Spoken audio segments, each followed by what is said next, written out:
Okay, so it has been a while since we last sat down and actually talked about the character Firestorm. The last time we had officially talked about the character was back when we were covering Identity Crisis. But I had a few folks out there kind of asking me, like, hey, when are you going to continue your coverage over Firestorm? And I said, you know what, you're right. Let's go ahead and like dive back into it because honestly, the storyline for me was pretty good. And also, I kind of want to show off different characters in the world of Marvel and DC Comics. And so, with that being said, we're going to pick up with some more Firestorm comics. Now, this is the second Firestorm, Jason Rush, because remember, in Identity Crisis, the original Firestorm, better known as Ronnie Raymond, he was killed off in the middle of that event. And apparently, he turned some kind of energy that was just spread across the world. But most of that energy had hit Jason, allowing him to become the next Firestorm. That's all we know right now, technically, about this character. Now, with that being said, we had to skip over a storyline because the second half of that storyline is just so hard to find. And you know me, I want to make sure I have at least a physical copy or a digital copy I can buy offline somewhere. I don't want to go onto some illegal website to cover a storyline at all. And so, unfortunately, we have to skip over it. But technically, it's not really important for the overall story.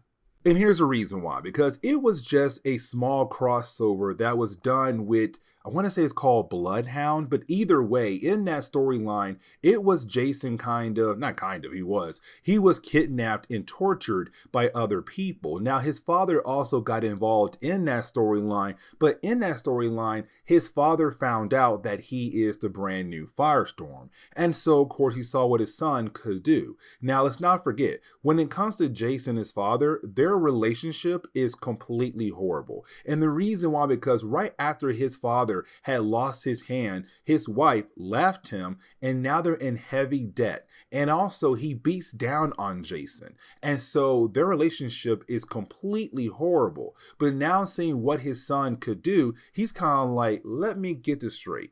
You have the ability to be a hero, but to also transmute matter into different types of things, meaning that you might have the ability to fix my hand, to give me a hand back. And so that is the whole conversation at the moment. The whole idea of like, you could have helped us a long time ago when it came to our debt, when it came to our money issues, when it came to my hand, but you just sat there and hid your powers from your own father. Now, this conversation was about to go a whole lot worse, but the doorbell rings. And this is where we're being introduced to not a new character, but an old character that has not really appeared on my channel at all, and that will be Lorraine Riley, better known as Firehawk. Now, by this point in time in DC's timeline, she had officially left behind the hero life, but she was very close to the original Firestorm, Ronnie Raymond. And so she got word from the JLA team like how Jason was able to become the brand new Firestorm, but she kind of also wants to hear from him as well.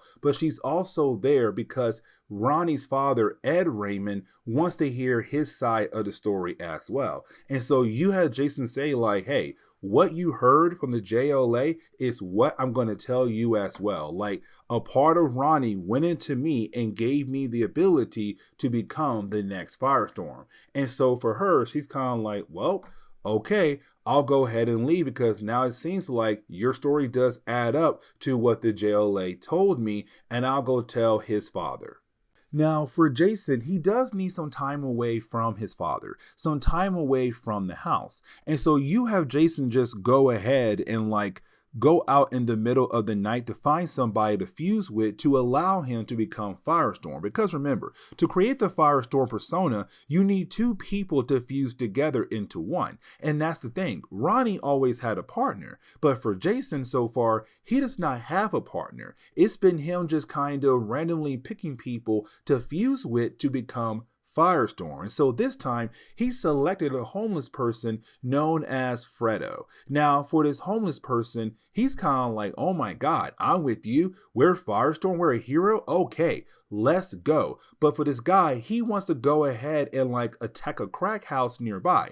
And the reason why, to shut that crack house down, but to also get the money from the crack house. He's kind of like, hey man, listen, you stop the drugs, but you also take away their money for yourself. It's a win-win situation. But while you have the two characters talking to one another in the mind of Jason, you have Jason realize he sees something.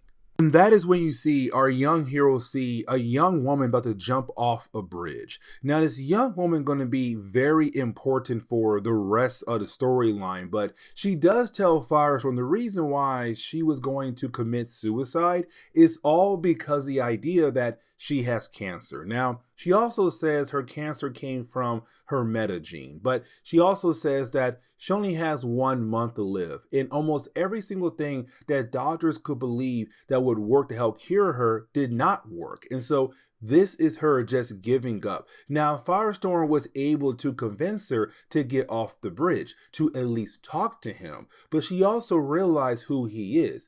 And she's kind of like, wait a second, I heard that you have the ability to change matter, or transmute. So do you have the ability to change my cells in my body so where I no longer have cancer? Now, for Firestorm, that's a huge thing to ask. And he's kind of afraid of the possibility of something going wrong and possibly killing her. And so for Jason, what he's going to do now is to find somebody who is healthy. So then he is able to copy their healthy cells and then kind of carry it over the copies to that woman on the bridge to replace her bad cells with the healthy ones that he had just copied. And honestly, it does work. He does find somebody, he's then able to copy their cells, and he heads over to that woman. So while he flies over to the meeting spot, well, Lorraine, aka Firehawk, she sees him. She's kind of like, okay, he's flying on the city where everybody can see him. You know what? Let me go ahead and see what he's up to at the moment. I saw him go over to the top of that building. Except while you have Lorraine ride up the elevator to the top of that building, you have Jason go ahead and give that woman the copy of the healthy cells that he just took earlier over to her. And this is where things go south, because for Lorraine, she kind of realized things are kind of changing around her. She kind of realized who Jason is meeting up with and wondering if he knows who he's meeting up with. And so she busts out the elevator, warning him to get away. And the reason why, because Jason had just helped out a super villain, better known as Killer Frost. Now, the second chapter kind of gives us a flashback in the opening pages to kind of give us a better idea of like why Killer Frost is part of this storyline. And so we kind of find out that Killer Frost was basically dying. So what she told Firestorm earlier was true. The whole idea of her dying, but it's really more because she has dying cells in her body. But she did find a doctor who told her like, hey, listen, I found Firestorm for you, and there is a possibility that he could replace your, dying cells with some healthy ones. And so she says, cool, thanks, kills the guy off, and heads over to Detroit to, of course, find Firestorm.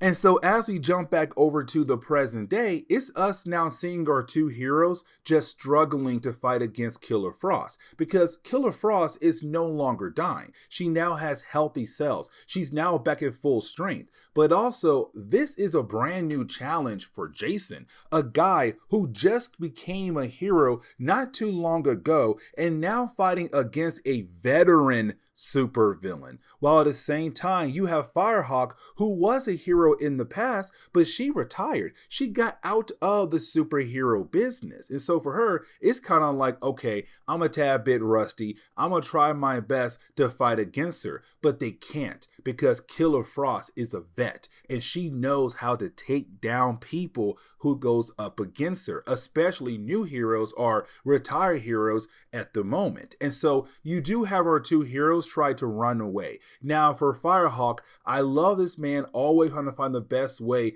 to get out of tight situations, because he says, you know what? How about I go ahead and take away all the ice around you? And so for Killer Frost, she can no longer be on offense. She can now only be on defense. Now she runs away because she realized that currently in this situation, he does have the upper edge over her, but she runs away. Now for Firestorm, he wants to follow her, but Firehawk says no.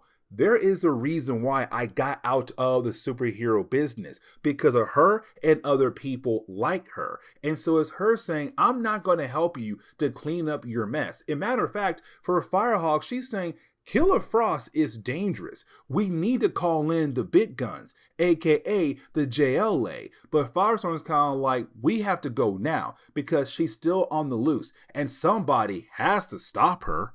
Now, you do have Jason being able to find her, except when he does, she now has a family as her hostages. Now, for Firestorm, he wants to know, is there something Killer Frost wants? And really, there's nothing she wants from him. She just wants to see him suffer. And that's really it. So once she's able to make him kind of cave for a tad bit, she's like, you know what? That brought some enjoyment into my life, knowing that I can make you cave very easily. And then she kills off the people that she was holding on to and kind of used them as weapons against Firestorm. And the battle continues on. But as the battle continues on, you have Firestorm say, you know what? I gotta dip out. Yes, she's way too strong for me to handle, and I need to retreat and call in the big guns. But let's not forget, the entire time you had Jason fighting against Killer Frost, he was still fused with the homeless guy from earlier. Now remember, when it comes to Jason, most of the people who fused with him, they don't remember anything at all after becoming Firestorm, after they defuse. And so once you have Jason say, you know what,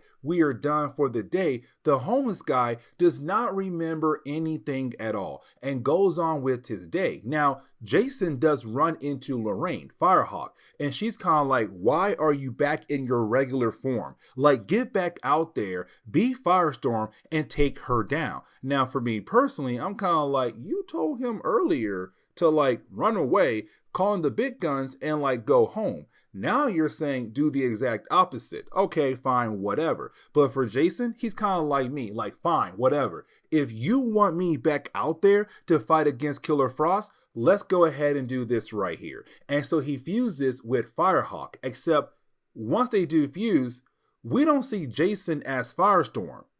We see Ronnie Raymond as Firestorm. Like he just came back from the dead somehow. Now, this issue alone is not really going to explain to us like how in the world Ronnie is back. But we do see that Ronnie, Jason, and Lorraine, they have all fused together into one. Now, with Ronnie being there, it's kind of like he's in charge at the moment. And so for Killer Frost, what she sees at the moment is Ronnie. She's kind of like, wait a second, I remember you. Like, where is the other Firestorm? But either way, for our heroes, they don't understand the whole idea of how Ronnie is back because he died back in Identity Crisis. But for our heroes, that has to wait because they have to shift their focus onto Killer Frost. Now, for Ronnie, he believes that he should be able to handle Killer Frost because they fought against one another multiple times over the years. And honestly, he would be right, but let's not forget, Jason made her stronger. He gave her healthy cells, which of course made her stronger than what Ronnie remembers. And so for Ronnie, the dude is struggling really bad at the moment. And really, it gets to the point where he begins to fade away in their minds. Because remember, if you're connected to Jason, if you use too much energy or you stay connected to Jason for too long, you begin to fade away. And so for Ronnie, it's more of like, okay, they had used too much energy, and it seems like Ronnie is about to die all over again. Now, for Lorraine, she wants to go ahead and just jump ship and get the heck out of here. But for Ronnie, he does not want to give up. But Jason realized what he has to do if they're going to be able to win this battle. And so you have Jason regain control of the Firestorm body. Because for Jason, he can still see where he had modified the cells of Killer Frost. And so what he does is, for me personally, truly messed up, but at the same time, he has no choice here. He basically reversed everything he did for Killer Frost. So all those healthy cells that she had received earlier is gone just like that. She's back to her original state where she's technically dying. Now, after that, you do have Killer Frost disappear. And you didn't have Jason say, you know what? It's time for us to go ahead and separate from one another. Except right after they do separate, you have Jason and Lorraine only appear. So Ronnie had disappeared after you had our heroes separate. They have no idea what happened to Ronnie. But before they're able to kind of figure things out, they get knocked out by Killer Frost. And it does seem like she'll have the ability to kill them off. But luckily for our heroes, at the very last second, the cops arrived. And because she's at a weak state right now, she also realized she must retreat. And so she does. Now, once you do have our heroes, really Jason, wake up, he realized that now he's in the hospital. Now, he is confronted by his father, who actually expresses how worried he was about his son. But while you have the two kind of being happy to see one another, you have Ronnie call out to Jason. Ronnie is still connected to Jason, but in Jason's mind. And this is where we're going to end today's comic book video. So please leave me a like down below and subscribe. But guys, see y'all next time. Later.